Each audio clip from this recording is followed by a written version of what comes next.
Olá, o Armarinho está de portas abertas, Expediente começou por aqui, a gente está de volta toda semana, ou quase isso, não é mesmo, Rita? A gente está na nossa terceira temporada, vamos tentar agora manter o ritmo bom, né, de tricô toda semana. Com certeza. Prometendo. Para você não perder nenhuma atualização, vai lá, clica no sininho, segue a gente nas redes sociais, @armarinhopdc, e fica por dentro que tem muito bate-papo interessantíssimo, gente que vale a pena a gente ouvir. É isso, então bora tricotar? Vamos?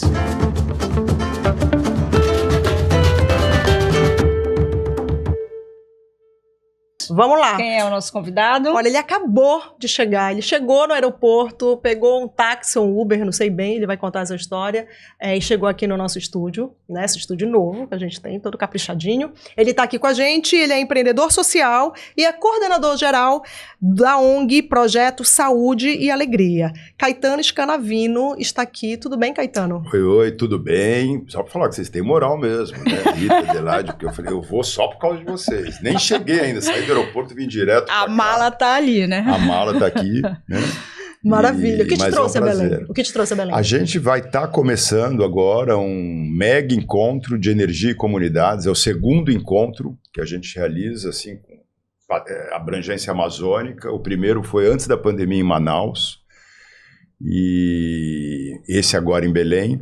E a ideia é estar reunindo mais de 200 lideranças de toda a Amazônia, entre indígenas, quilombola, extrativistas, pessoas ligadas ao governo federal, ao governo estadual, ao governo municipal, onde o objetivo é poder estar definindo aí caminho, estratégia, para poder levar luz, eletricidade ainda para esses quase 2% de domicílios brasileiros fora, né, dos programas de inclusão energética. E desses quase 2%, 70% mais ou menos é na Amazônia.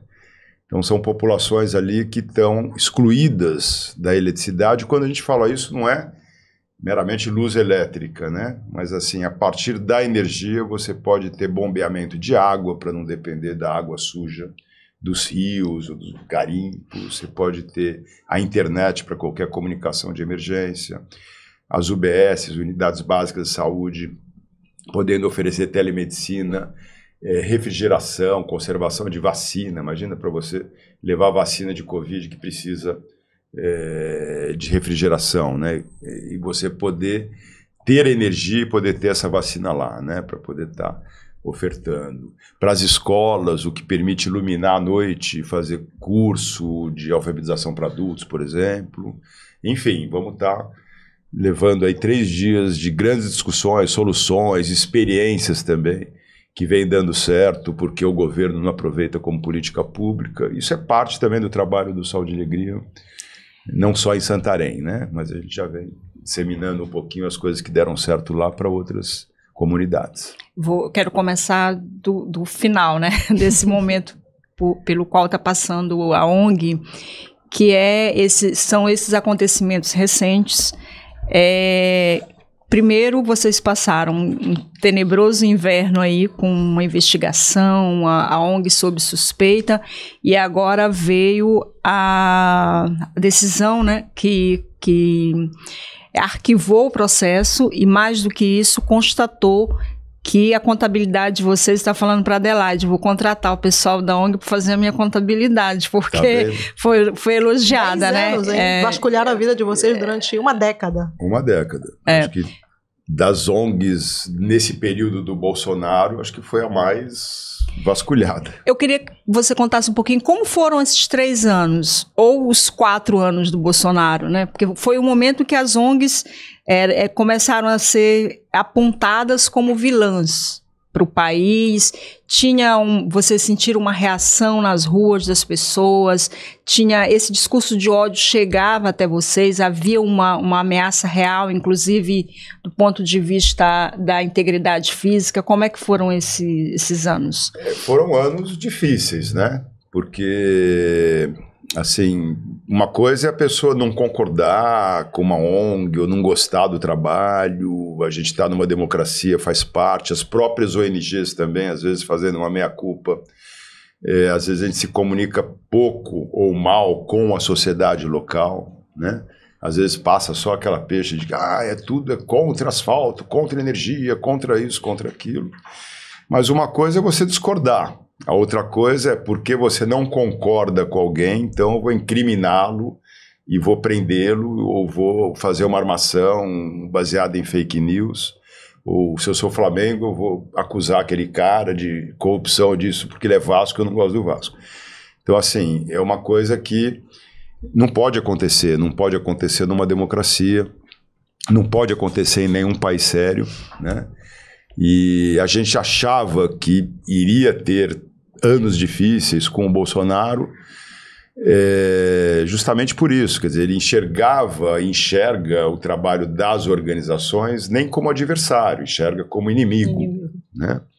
E, na verdade, a gente tem todo um trabalho de colocar barco hospital, de colocar energia solar nas comunidades, de colocar saneamento, escola, né? Então, assim, a gente tem um projeto de desenvolvimento comunitário, né? E, assim, se as coisas demoram mais para chegar em comunidades e aldeias da Amazônia, quando chega, por que não colocar o que tem de melhor, mais updated, mais moderno? Então, sempre trabalhamos com governos. Então, uma coisa é o partido político, a ideologia A, B ou C. A outra coisa é o governo que foi eleito. Então, se foi eleito um prefeito de um partido, se eu votei nele ou se eu não votei nele, ele foi eleito. Então, paramos ali, não tem mais a eleição ou a campanha eleitoral. Então, aquele prefeito ele tem que cuidar do município. E você tem legislações, a saúde, por exemplo, a educação básica é municipalizada. Como é que a gente soma esforços com as políticas públicas, né? É um pouco a própria definição da existência das ONGs, né? É suprir algumas necessidades onde o Estado não dá conta. Chegar lá na ponta, Isso, às vezes muito mais rápido, né? Isso. Identificar aquele público muito mais rápido. Isso é ainda mais agudo na Amazônia. Porque se você pensa, por exemplo, você não vai resolver o ambiental se você não oferecer resposta ao social, né? Tem uma pesquisa do ICS de 2 anos atrás, 3 a cada 4 amazônicos colocam a saúde como a principal prioridade, o principal desafio a ser superado, né?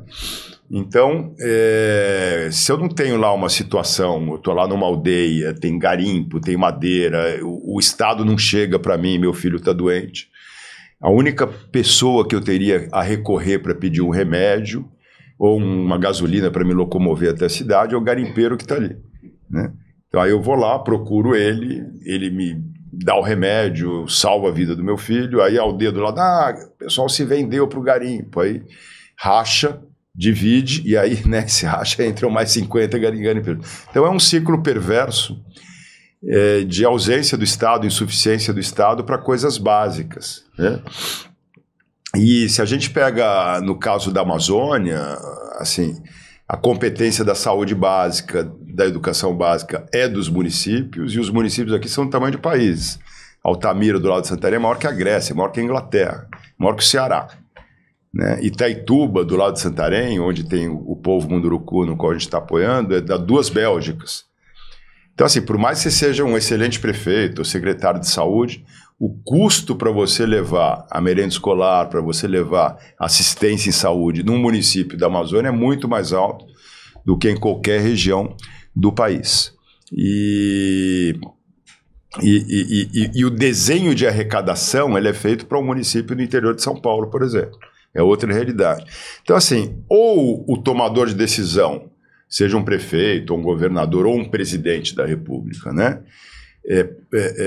Tem uma postura proativa para somar alianças com ONGs, com universidades, com empresas, com programas na área de responsabilidade social e ambiental, para somar, para poder fazer acontecer, ou não acontece, ou a conta não fecha, né?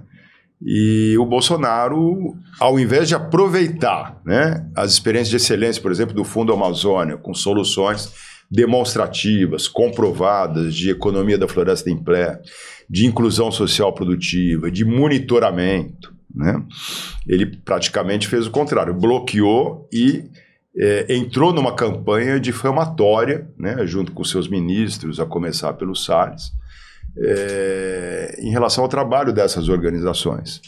E aí, vocês estavam lá na mira. No nosso porque caso... aconteceu um episódio, e a partir desse episódio, aí eu queria que tu pudesse contextualizar isso, né? Desses incêndios, aconteceu um episódio, e a partir de então vocês ficaram nessa mira. Foi um momento triste para uma organização que chama Saúde e Alegria. 26 de novembro de 2019, nunca vamos esquecer, foi o dia da tristeza e doença lá para o Saúde e Alegria, né? Porque do nada, de repente, chega a polícia no escritório, o que está acontecendo? Por que isso e aquilo? E aí começam a apreender toda a documentação, levaram mais de 8 mil notas fiscais, contratos, prestações de contas de 10 anos, né? O que tem a ver um contrato de uma fundação com o Saúde e Alegria em 2011 com um incêndio que aconteceu em Terra do Chão em setembro de 2019. E ao mesmo tempo, sem saber direito, estava sendo efetuada a prisão dos 4 brigadistas, sendo que um dos brigadistas trabalhava com a gente. Até entenderia se entrasse no escritório, vou pegar o computador dele, vou pegar os arquivos que estão na gaveta da mesa dele, mas levar todo depósito administrativo, notebooks, tablets, todos os computadores administrativos, né? Dessa maneira... realmente é um abuso. É um abuso e, ao mesmo tempo... A gente está falando da Polícia Civil, né, da Polícia Civil. Da Polícia Civil, né? Polícia de um Civil setor Estado, da Polícia né? Civil. Sim, porque eu tenho amigos... Porque não foi a Polícia Federal, foi a Polícia Civil, Isso, né? mas eu tenho amigos na Polícia Civil de Santarém também que não apoiaram esse tipo de situação que aconteceu, né? Tem pessoas muito sérias que eu conheço, então é importante não generalizar, assim como a gente não pode falar as ONGs, né? Você não pode falar a polícia, mas aí justamente a nossa reação, quando você pega num ambiente polarizado, né? É polícia ou ONG? Eu falei, não é polícia ou ONG, a gente quer mais polícia, inclusive para polícia em cima da polícia, né? Para investigar também como é que está sendo feita a investigação. E a história não tem pé nem cabeça, né? A história não tem pé nem cabeça. Não sei se a motivação ali tinha alguma coisa de Brasília, se tinha alguma armação de algum setor da polícia que queria ser promovido em função do Bolsonaro, tanto que era o primeiro ano, né? Era o ano do Dia do Fogo, em Novo Progresso. Os fazendeiros se juntaram para fazer fogo e mostrar ao presidente da República que eles trocavam informações, né? Um deles era, inclusive, delegado da Polícia Civil. Pelo WhatsApp, né? Depois tiveram acesso a alguma dessas informações. O Saúde e Alegria, desde os anos 90, faz campanha de prévio-fogo, ele soma esforços com as brigadas militares, com a formação, inclusive, de brigadistas voluntários, comunitários, né? Para a gente poder estar prevenindo e combatendo os incêndios florestais, nessa lógica de somar esforços com o Estado. Quando você vai lá e você tem uma ação de prevenção e combate, você não está indo lá da nossa cabeça, não, existe toda uma hierarquia, você está seguindo ordens da brigada militar, ele fala, faz ali, divide ali, e fogo, quanto mais rápido você chegar, mais você consegue combater aquilo. O primeiro fogo, em qualquer momento, você pode apagar com o pé, né? E teve um incêndio muito provavelmente criminoso, porque foi numa área de especulação imobiliária, todo ano pega fogo, né? Tem uma pessoa que, inclusive, estava já foragida, né? Pai, inclusive, de um militar, segue foragida, respondendo por um processo de botar fogo exatamente naquela área para depois lotear. Então, por Eu odeio essa palavra, mas é o que se usa por aí, né? A tal da narrativa. E aí se criou a narrativa de que as próprias ONGs, ONGs genericamente, e os brigadistas teriam incendiado a área para, com isso, conseguir recursos no exterior, do Leonardo DiCaprio, principalmente. Essa foi... E aí seria uma forma de conseguir mais recursos. Em algum momento, e aí você está com todos os seus computadores, seus documentos nas mãos, entre aspas, do inimigo. Em algum momento vocês temiam que isso fosse adulterado e que viesse de alguma forma a criar, comprometer? Claro, porque se a pessoa inventa um absurdo tamanho, né, de que a gente botou fogo na floresta junto com o Leonardo DiCaprio, um lugar que há 30 anos você deu a vida ali para poder proteger. Imagina o que essa pessoa poderia fazer com 8.000 notas fiscais, né? E às vezes não é dando um tiro na cabeça de um ativista, às vezes é desmoralizando, principalmente em cima de prestação de contas, essa coisa toda. Tanto que nessa situação de guerra de narrativa, né, que a gente não gosta de falar, mas enfim, vive esse cenário, se a gente quisesse recorrer com os nossos advogados, porque a gente é uma ONG, é uma organização privada, no sentido de eles não terem direito de terem apreendido toda aquela documentação, a gente poderia ter feito isso, porque é questionável aquele mandado de busca, né? O que tem a ver, volta a falar. Mas agora, vocês não pensam, por exemplo, em entrar? Mas o que a gente fez naquela época foi diferente. Em vez de solicitar de volta, né, e coibir a investigação, não, a gente faz questão que vocês investiguem. E a gente vai solicitar pela justiça o espelhamento. Espelhamento quer dizer o quê? Faz o backup, a cópia de tudo, devolve para a gente, que precisa prestar conta, né? Se não fica inadimplente, devolve o que é nosso, mas a gente faz questão que vocês continuem com uma cópia fidedigna, judicialmente reconhecida, e a gente faz questão que vocês investiguem, né? E ficou mais de 3 anos passando por perícias policiais, judiciais, Ministério Público, peritos contábeis, essa coisa toda.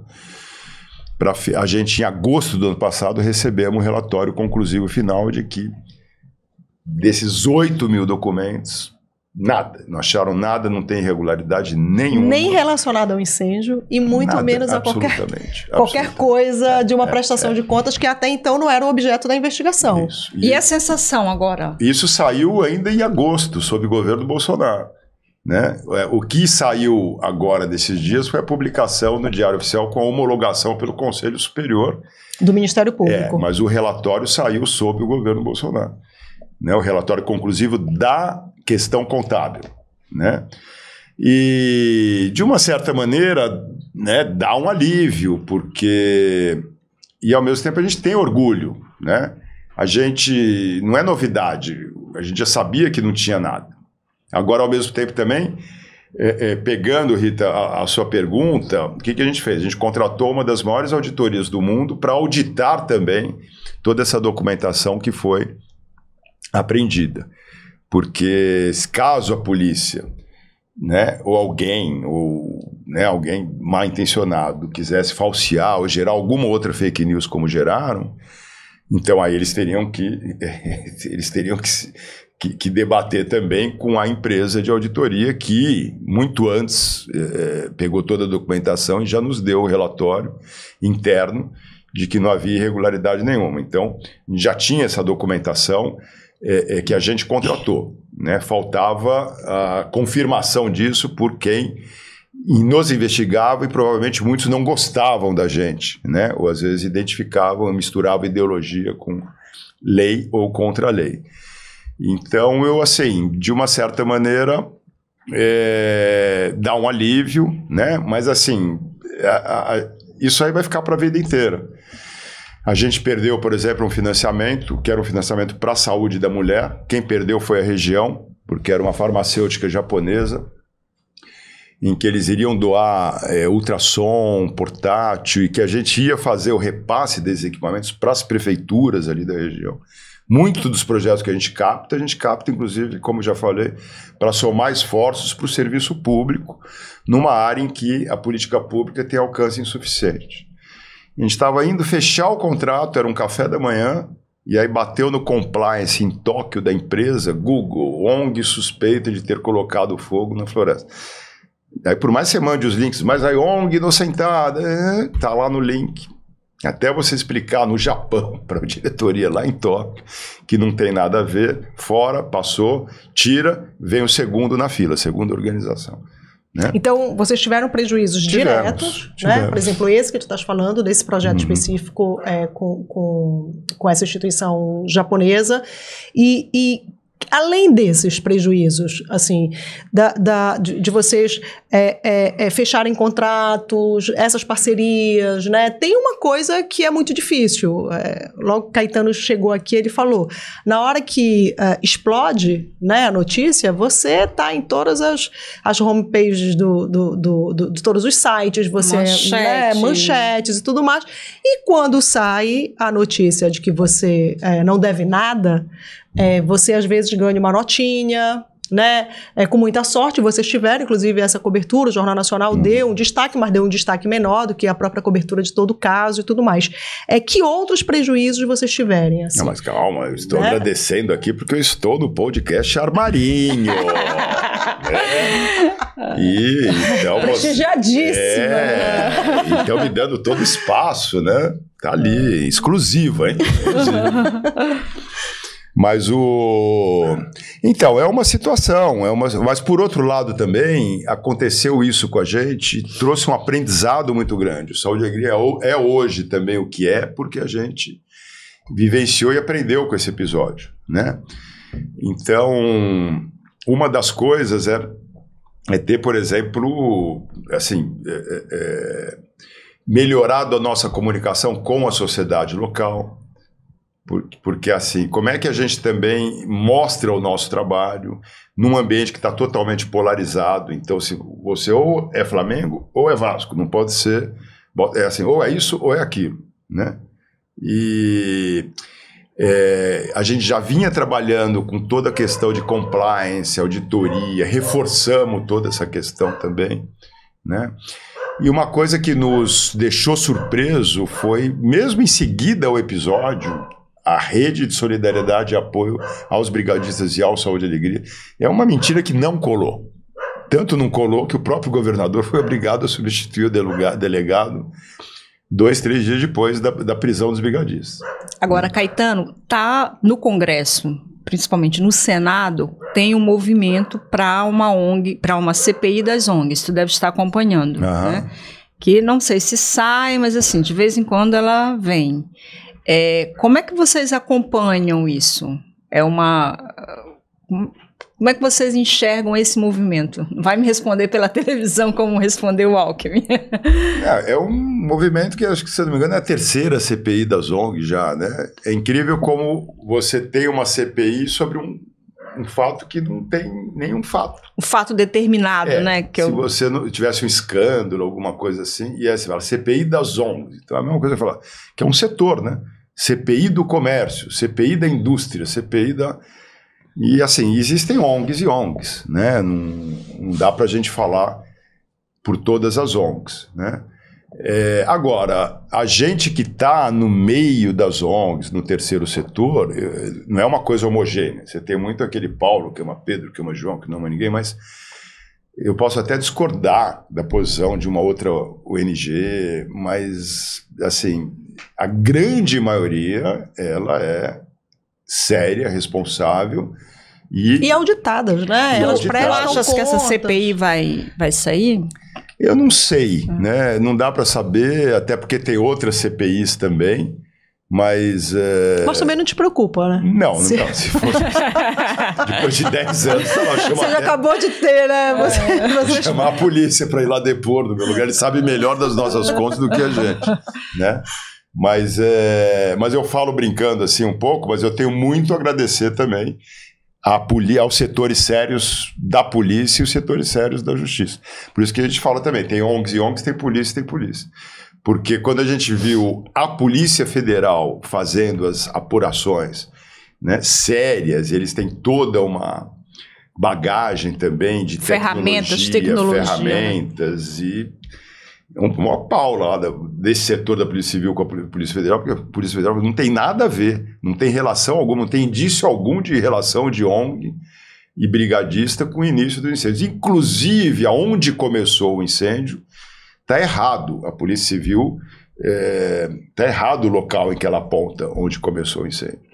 E aí, inclusive também a Justiça Federal, ela ganhou o direito e a competência sobre o caso, e agora a Justiça Estadual está sendo obrigada a repassar todo o inquérito para a Justiça Federal, que vai se somar ao inquérito federal também. Então, assim, tarda, mas não falha, muitas vezes falha. Quando a gente vê a população negra, encarcerada e às vezes sem julgamento, né? A situação indígena, tudo. Mas nesse caso, o tarda, mas não falha, demorou, mas o arquivamento chegou.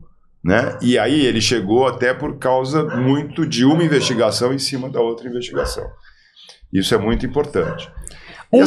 Um discurso recorrente contra as ONGs, aí eu uso aquilo que a gente ouve lá fora, que de certa forma homogeneiza tudo, né? É o discurso nacionalista. As ONGs, aí você falou de recursos do Japão. As ONGs estão aqui atuando para defender interesses estrangeiros sobre a Amazônia. Como é que vocês respondem a esse recorrente discurso?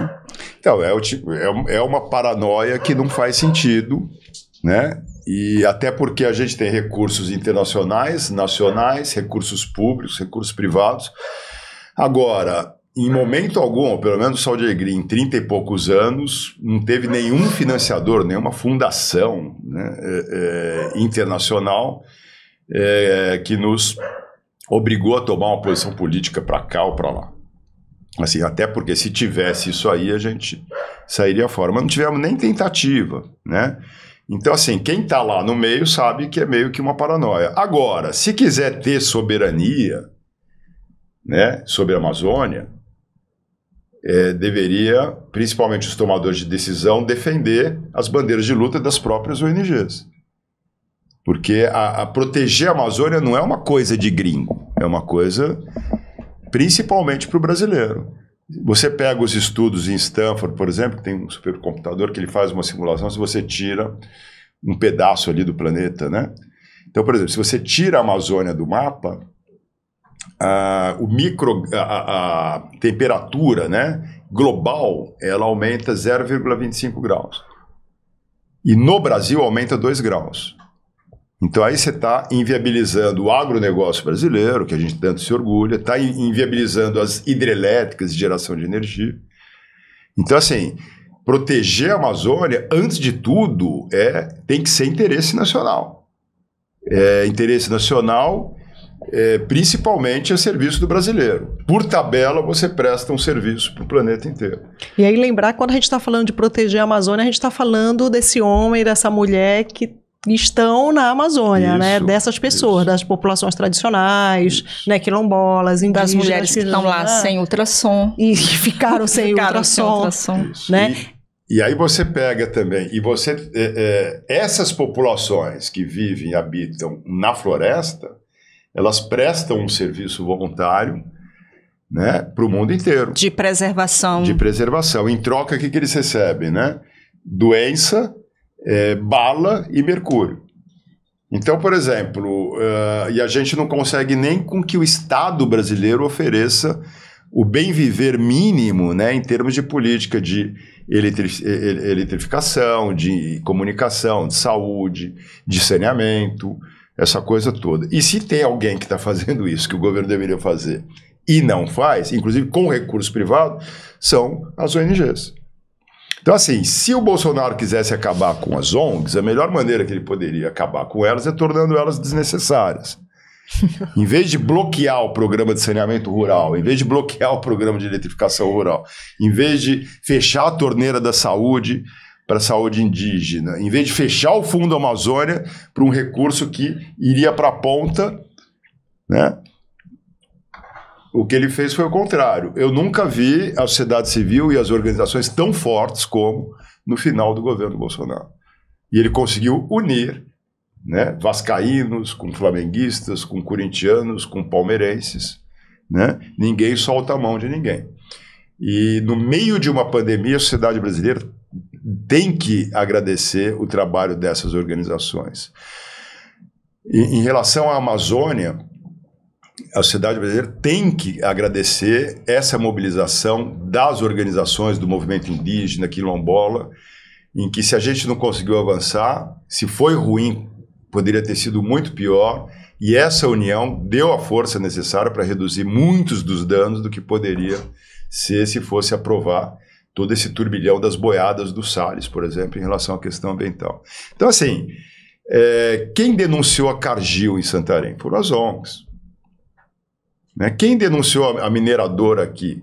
Né? Foram as ONGs.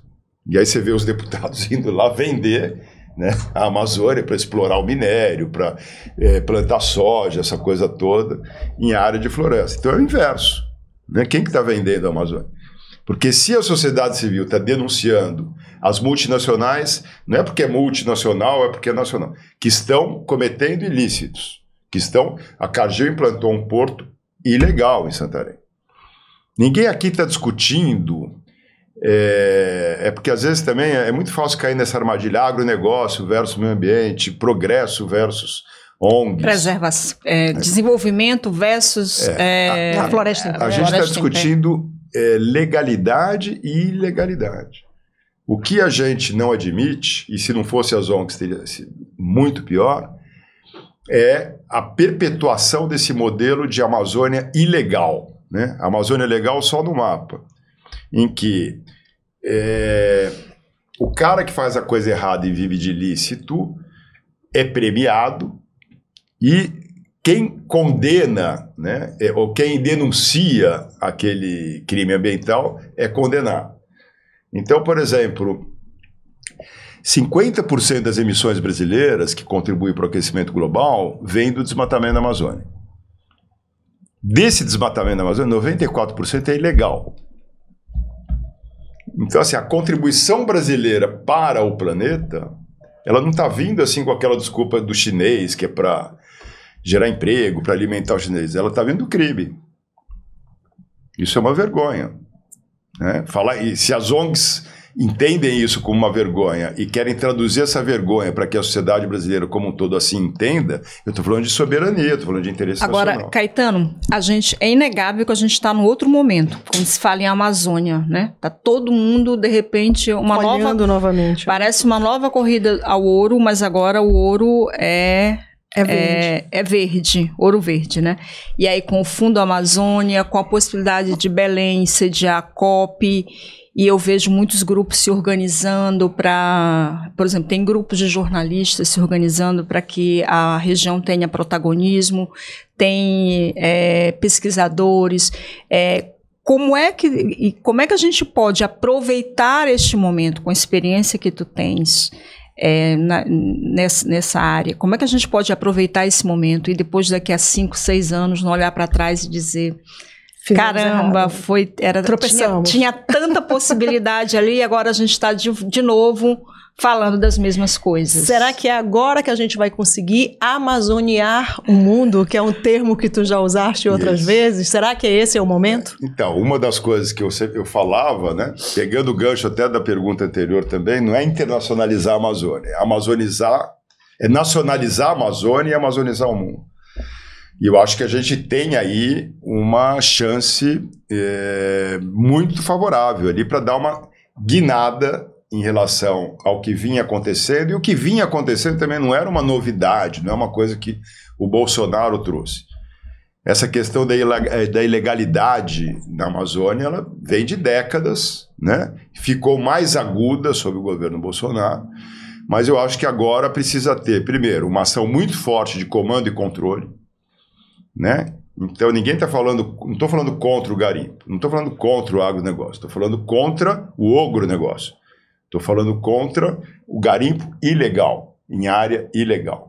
Não dá mais, por exemplo, se eu quero ser um investidor, um empreendedor, sou do setor privado, detesto o LG, tudo bem, mas eu quero investir, quero ser madeireiro na Amazônia, tá? E vou gerar emprego e tal, porque eu quero fazer tudo certinho, quero pagar direito trabalhista, quero pagar imposto, quero explorar numa área devidamente autorizada. Como é que eu vou concorrer com o preço baixo da madeira ilegal? Então, assim, das duas, uma. Ou eu quebro e deixo de gerar emprego, ou eu mudo de lado, vou fazer que nem todo mundo está fazendo. Então, assim, não dá para você insistir mais num modelo de ocupação que está perpetuando a pobreza. A gente... se a gente pegar uns dados do Amazon de índice de progresso social, agora recente, da pesquisa do ano retrasado, Os municípios da Amazônia que mais desmataram nos últimos 3 anos foram os municípios com menor progresso social.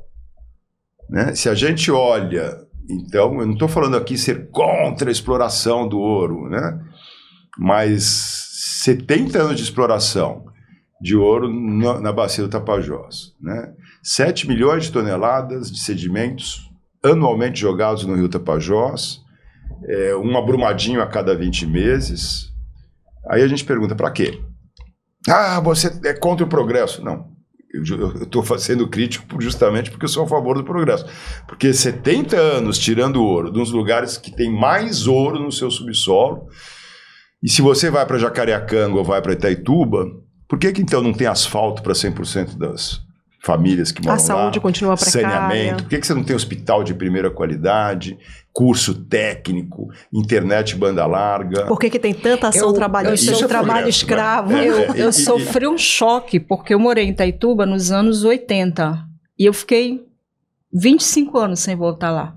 Eu acho que quem mora lá e vê o rio todo dia não percebe a diferença, porque você vai, né? Vai se acostumando. O olhar vai acostumando, infelizmente. Só que quando eu fiz a travessia de Miritituba para Itaituba agora, em dezembro, você percebe claramente o rio, a outra cor, a beleza do Tapajós, ela é outra. É outra. Né? Então, o rio mudou muito. E, realmente, onde está... esse é o ônus. Onde está o bônus? Isso. Né?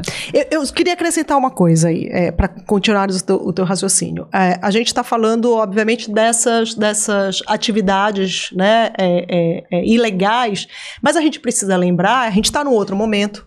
Eu quero que tu fales sobre isso também, mas a gente precisa lembrar que, por exemplo, um dos grandes desastres, né, que está impactando fortemente a Amazônia foi legalizado pelo governo, né, que a gente está falando de Belo Monte, por exemplo, que o Ministério Público Federal, né, embargou diversas vezes, brigou na justiça diversas vezes, né, sobre esse relatório de impacto ambiental da própria usina de Belo Monte. E aí Belo Monte foi uma imposição, sim, de governo Lula e Dilma, mas que também, o que trouxe, de fato, para a região, né? Então a gente tem, assim, ao mesmo tempo, grandes projetos de governos que sentenciam que vão colocar, e historicamente isso acontece muito, né? Há pouco tempo isso acabou acontecendo com Belo Monte, e por outro lado a gente tem toda essa galera que aposta, né, na ilegalidade. A gente tem para onde correr, Caetano? Tem. Eu estou otimista nesse sentido. Né? Bom, saúde e alegria, né? Estou pessimista. Eu acho que tem. Então, esses episódios que sirva de lição para que não aconteça mais. E a gente fala isso e Belo Monte já repetiu outros projetos de engenharia absurdos, Balbina, por exemplo. E só que não se imaginava isso sob um governo que se diz progressista. Né? Inclusive, temos a chance agora de renovação da licença. Ou não.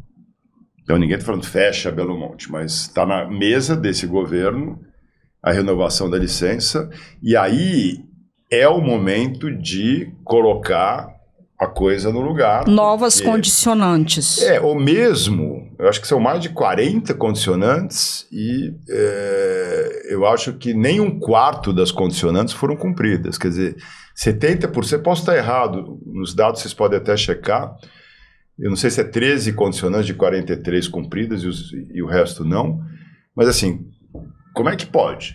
Né? Se eu tenho condicionante, é condição para poder ter uma licença de operação, para poder avançar na obra, né? Aí eu avanço na obra e não cumpro a condição. E aí agora eu vou renovar?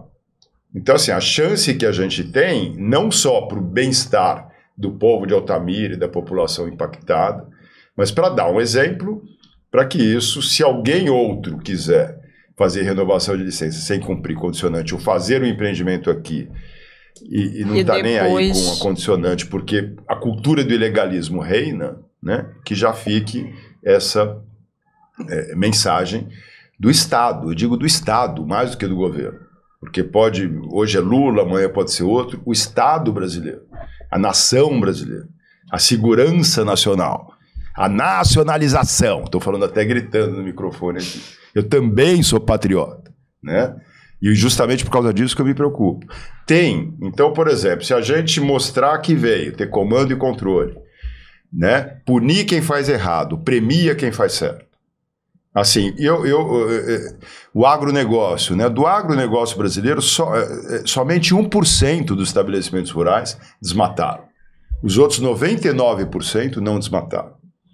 Então, por que o agro não se junta ao movimento socioambiental, em vez de querer se juntar ao ogronegócio, né? A quem vive de ilícito, para aproveitar a onda deles para facilitar, né, certas leis ou isso e aquilo? Por que então a gente não, em vez de falar agro versus ONG, por que não quem faz a coisa certa versus quem faz a coisa errada? Por que não o agro com a questão ambiental? Se eu fosse fazendeiro, eu estaria super preocupado com a mudança climática, porque eu vou perder dinheiro com isso. Então, por exemplo... Diversos estudos apontam, né? Se a gente olha para a Amazônia, o maior vilão do desmatamento da Amazônia não é nem a soja, é o boi, é a pecuária, né? Porque ela serve também para você esquentar a terra. Você desmata, bota um boi, é o menor investimento, espera alguns anos, aí vai esquentar a terra, né? E aí, se a gente olha, são décadas e décadas de desmatamento, o equivalente a 2 Alemanhas de floresta amazônica, a gente já jogou fora. E para colocar o que no lugar, né? 63% dessa área devastada é pecuária de baixíssima produtividade, menos de um boi por hectare. Os outros 23% a gente abandonou. Então, assim, a gente está desmatando para ficar mais pobre. E se eu questiono isso, o cara vem falar que eu sou contra o progresso e contra o desenvolvimento, né? A Amazônia não sai dos 7, 8% do PIB. Né? Os índices de pobreza aqui... proporcionalmente superam o Nordeste. Né? Os índices de saneamento, a situação toda, é um abismo em relação às outras regiões do país. Pois é, eu sinto no ar, pessoa sensitiva, sinto no ar uma energia diferente, um otimismo.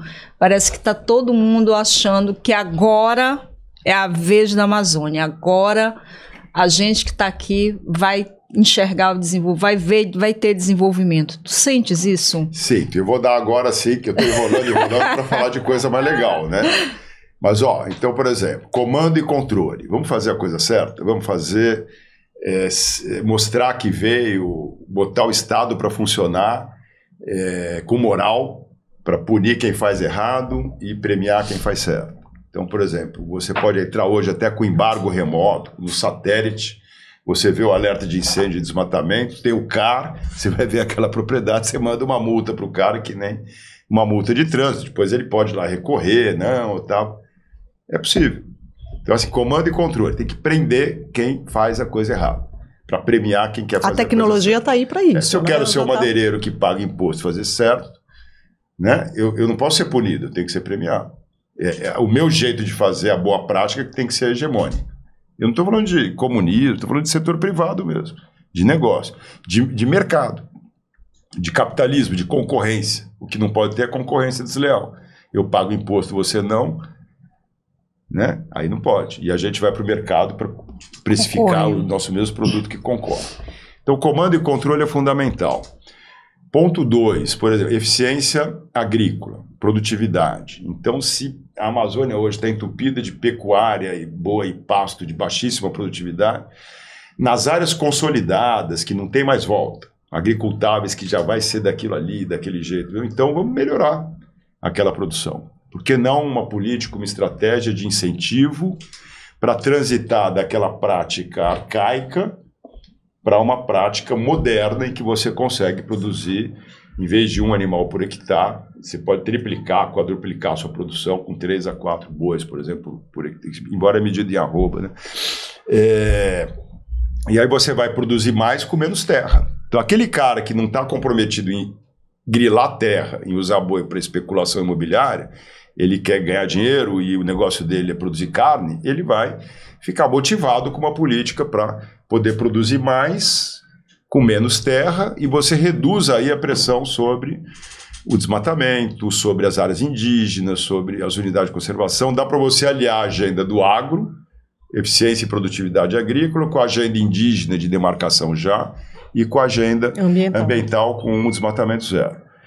3, por exemplo, em vez de ficar pensando em projeto de lei para mais garimpo, perpetuar mais mercúrio, mais um modelo que só nos leva ao empobrecimento. Para liberar garimpo dentro de terra indígena, liberar boi dentro de reserva extrativista, né?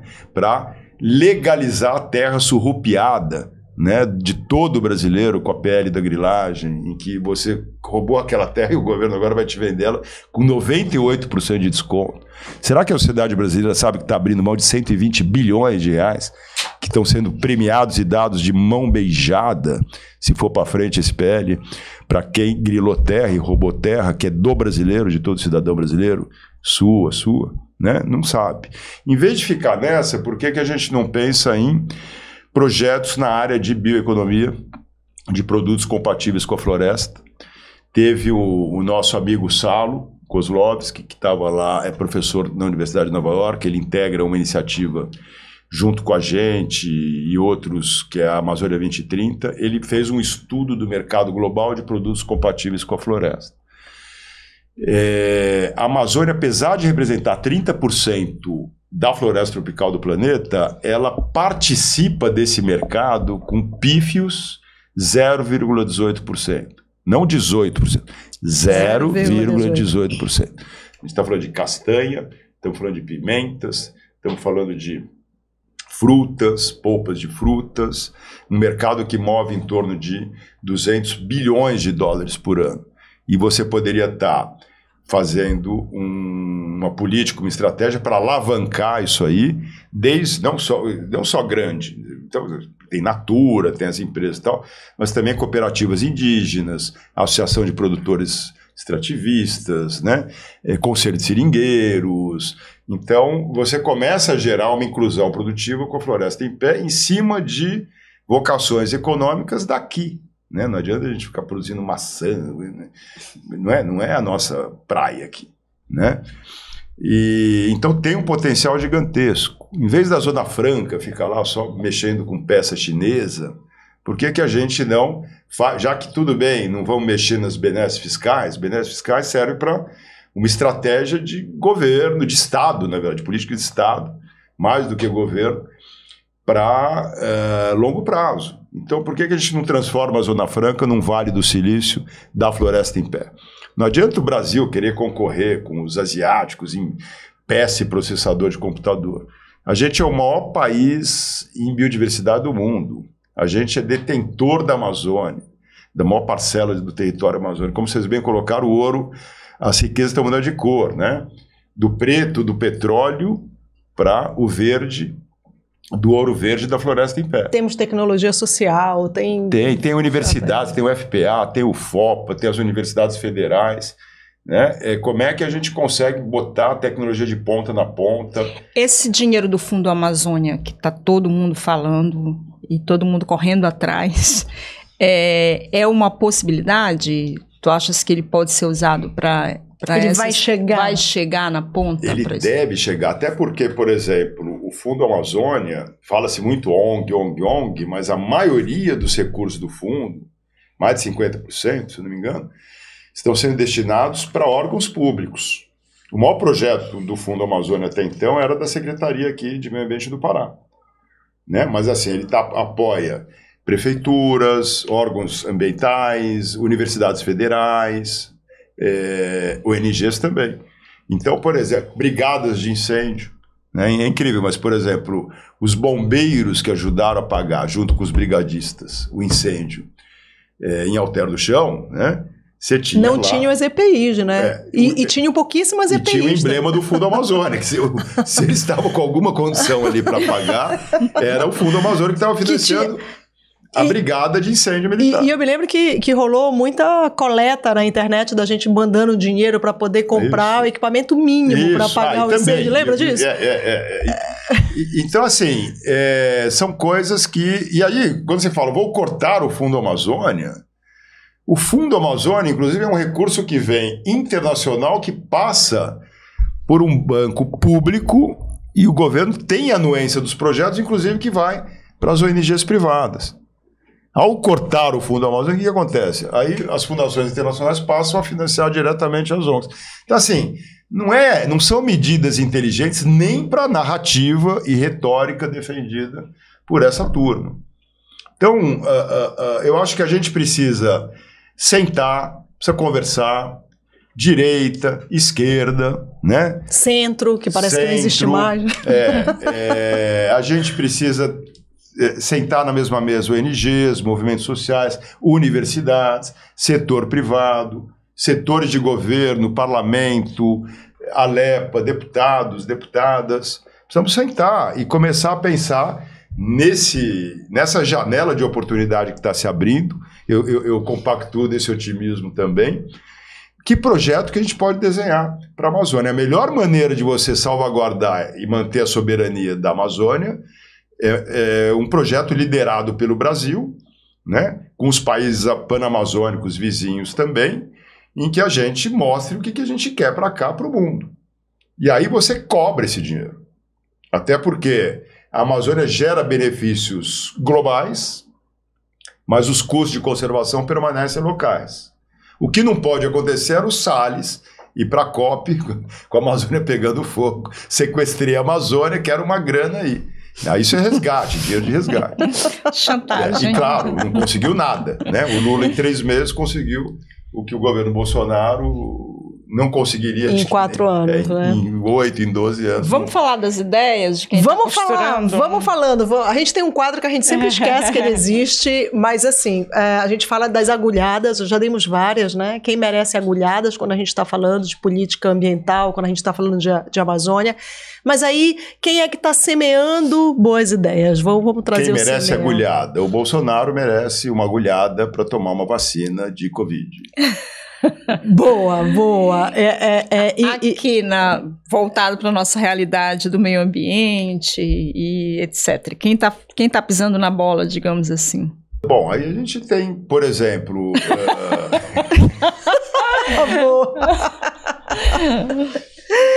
A gente não precisa citar nomes, né? Mas assim, eu vou te ajudar, Caetano. Eu acho que quem está pisando na bola são alguns parlamentares que estão lá e ainda com uma agenda completamente equivocada.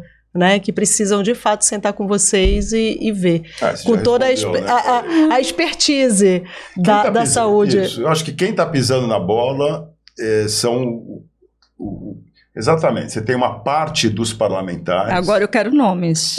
Uma parte você sabe. Não. Quem está pisando na bola é uma parte dos parlamentares que estão querendo perpetuar um modelo de pobreza crescente. Porque se eles quisessem sentar na mesma mesa, em vez de esse setor que xinga as ONGs, né, que também nos trata, assim como fomos tratados como inimigos lá atrás, a gente está aberto ao diálogo, vamos sentar, vamos pensar em ideias, vamos respeitar a diversidade de opiniões e interesses. Tem Flamengo, tem Fluminense, tem isso, tem aquilo. Vamos respeitar essa diversidade. Como é que a gente transforma um diálogo de diferentes em algo construtivo? E não... massacrar como fizeram com a gente, e no final das contas a gente saiu até maior do que entrou nesse imbróglio todo. Quem está pisando na bola é o agro, no sentido de não estar cobrando o ogro negócio, né? Porque depois começa a faltar água, quando é para chover não chove, quando não é para chover chove, não é culpa das ONGs. É culpa do ogro negócio, é culpa desse 1% dos estabelecimentos rurais que desmatam, enquanto os outros 99% não desmatam, só que os outros 99% vêm bater nas ONGs em vez de ter o culhão ali de bater em quem precisa bater. Né? Deixar de ser covarde. Vai cortar lá na própria cobrar casa, dizer assim... o seu parceiro ali que ele está fazendo errado e que você, ao fazer certo, você está pagando um preço no lugar dele. Quem que vai descontaminar o Tapajós hoje? Quem que vai pagar para descontaminar as toneladas e toneladas de mercúrio que estão lá? Quem que vai pagar o custo elevado da saúde pública com toda essa intoxicação e contaminação? Né? Então, assim, a gente está falando de economia também. E quem está semeando boas ideias? Além de vocês, da ONG, né? Quero saber, assim, para a gente já finalizar aqui a nossa conversa, o Caetano vai sair daqui, tem uma agenda lotadíssima, mas quem está semeando boas ideias? Então, aí eu acho que, por exemplo, existem iniciativas dentro do agro, por exemplo, as experiências aqui, onde tinha um dos projetos do Fundo Amazônia, que era o Municípios Verdes, que era tentar trabalhar uma pecuária mais amigável ao meio ambiente, né? Tem meu amigo Mauro Lúcio. Aí, tô falando. Mauro Lúcio, a gente precisa trazer o Mauro Lúcio aqui, porque ele já foi citado. Ele foi citado por você agora, pela Brenda Brito. Alô, Mauro Lúcio, por favor, manda um WhatsApp pra gente, dá esse okzinho pra gente marcar essa conversa. Você fala que eu falei bem dele. Porque aí tem os amigos dele que não gostam de mim, ele tem que me defender. Então, por exemplo, como é que a gente pega um bom exemplo, né, de um pecuarista, e como é que a gente pega aquela boa prática a partir daquele exemplo, replica, né? Torna aquilo evidente e quem sabe aí, no curto prazo, aquilo passa a ser hegemônico e predominante, não seja a exceção e seja a regra, né? Empresas, por exemplo, que têm níveis de responsabilidade social, ambiental, acima da média, que estão promovendo a economia da floresta em pé, que não tem o vínculo apenas com seus acionistas, mas também com a comunidade do entorno. Não estão fazendo só aquele greenwashing, né? Não estão só jogando para o marketing, né? Então, acho que esses aí estão semeando. Se a gente consegue juntar esse grupo, empresas de boas práticas, agro de boas práticas, ONGs de boas práticas, as universidades, o estudo, a própria UFPA, o NAIA, a UFOPA ali, onde eu moro, tem estudos fantásticos, né? Quem precisa semear, né? A opinião pública brasileira, o eixo Rio-São Paulo, precisa ouvir mais a Amazônia, ouvir mais o Amazônida, fazer uma escuta maior também, né? Não só povo da floresta, a Amazônia é 72% urbano, Belém precisa ter uma atenção, Manaus precisa ter uma atenção, né? Investimentos também de saneamento.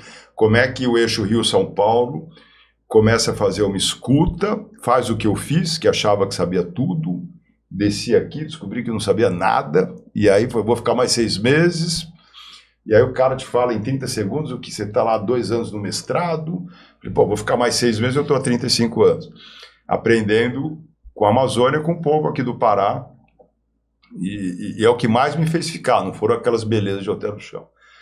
Foi aprender e continuar aprendendo. E o paulista acha que sabe, não sabe.